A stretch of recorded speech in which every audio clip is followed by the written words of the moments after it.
Ating pambato na si Cuadro Alas Casimero mga idol na kung saan ay nagbibigay ng karangalan sa ating bansa sa kanyang pagkapanalo.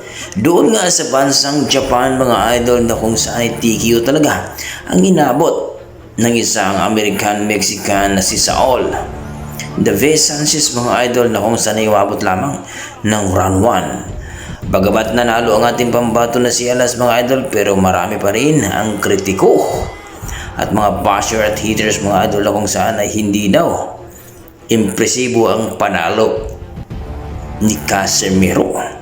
Well mga idol, ayon nga sa kanila na nagtimbang daw itong si Casimero ng 120 pounds. Kumbaga, tsamba lang daw ang panalo ni Cuadro Alas Casimero.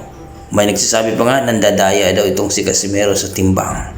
Pero ganun pa mga idol, lumaban po sila sa 128.